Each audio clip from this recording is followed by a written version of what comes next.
उपाध्याय जी हमारे से जुड़ गए हैं जो कि राजनीतिक विशेषज्ञ हैं और एसएन सिंह साहब जी भी हमारे से जुड़ गए हैं जो कि बीजेपी के नेता हैं। बहुत बहुत स्वागत है आप दोनों का। लेकिन विजय जी, सबसे पहले मैं आपसे ही रिएक्शन लेना चाहूंगी, क्या लग रहा है आपको मुकाबले को देखकर? देखिए, मुकाबला तो कहीं हो ही नहीं रहा है। सिर्फ दो सीटें ऐसी हैं जहां पे मुकाबले में निर्दलीय आगे हैं। एक आजमगढ़ है, दूसरा वाराणसी है। इसलिए जो हम लोग पहले से अंदाजा लगा रहे थे कि 27 सीटों में से कम 25 सीटें बीजेपी जरूर जीतेगी, तो वो करीब करीब वही होता हुआ नजर आ रहा है। प्रतापगढ़ सीट पे भी जो है बीजेपी आगे है, लेकिन आजमगढ़ और वाराणसी जो प्रधानमंत्री का संसदीय क्षेत्र है, वहाँ पे निर्दलीय प्रत्याशी के आगे बढ़त बनाए रखने की जो जानकारी मिल रही है, वो जरूर इस पूरे एनालिसिस को एक खास एंगल देता है कि इसके पहले शिक्षक जब एमएलसी हुए थे उस समय भी वाराणसी की सीट पर बीजेपी को नुकसान हुआ था, और अब अगर विधान परिषद स्थानीय निकाय में भी बीजेपी पिछड़ती है, अभी शुरुआत है, मतगणना चल रही है, तो एक जरूर बीजेपी के लिए सोचने की बात होगी, खासतौर पर प्रधानमंत्री। चलिए, राजनीतिक विश्लेषक विजय उपाध्याय कह रहे हैं कि 2 सीटें फंस सकती है बीजेपी की, लेकिन हम एसएन सिंह का रुख कर लेते हैं, बीजेपी के प्रवक्ता हमारे साथ जुड़े हैं। सिंह साहब, क्या लग रहा है, 27 की 27 या 25 या 24?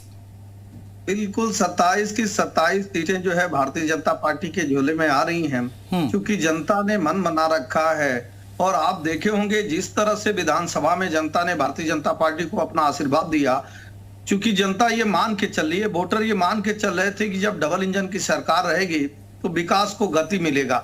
आज उसी विकास को गति देने के लिए 90 के बाद जो है एक मिथक को तोड़ते हुए जिसकी विधानसभा में पूर्ण बहुमत है, आज वही बहुमत होने जा रहा है।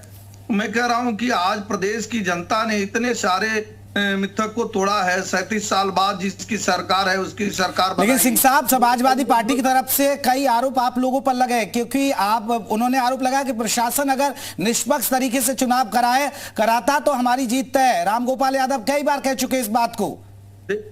देखिए, वो सवाल उठाना और बवाल मचाना ही उनका कार्य है, और कोई कार्य करते नहीं। वो जनता के बीच में गए थे, जनता उनको आशीर्वाद नहीं दे रही है तो कुछ ना कुछ तो बहाना चाहिए, क्योंकि उनके समय में ऐसा ही कार्य होता था। जो देखे हैं, जो सुने हैं, जो किए हैं, वो ही कहेंगे। आप देखिए, 9 सीटें तो निर्विरोध हम जीत गए, और जितने मर्यादित लोकतांत्रिक तरीके से इस बार का चुनाव हुआ है, मुझे नहीं लग रहा है कि इसके पहले कभी इस तरह का चुनाव हुआ होगा। बिल्कुल एसएन जी, यानी कि 1982 के बाद 40 साल बाद आप कह रहे हैं कि रिकॉर्ड एक बार फिर से बीजेपी तोड़ने जा रही है। जिस तरह से हमने विधानसभा चुनावों की तस्वीरें देखी, एक बार फिर से वैसी तस्वीर। देखिए, विधानसभा में जिसकी बहुमत रहती थी, प्रायः देखा जाता था विधान परिषद में उसकी बहुमत नहीं रहती थी। इस नाते ढेर सारे बिल अटक जाते थे। लेकिन इस बार जो है यहाँ की जनता भारतीय जनता पार्टी को ऐसा आशीर्वाद दे रही है, वो विश्वास कर रही है कि आदरणीय मोदी जी और आदरणीय योगी जी जो कुछ भी कर रहे हैं वो प्रदेश के लिए कर रहे हैं। इसी विश्वास, इसी भरोसे का कारण है कि विधानसभा में भी पूर्ण बहुमत की सरकार बनी। और आज देखिए, बिल्कुल सिंह साहब।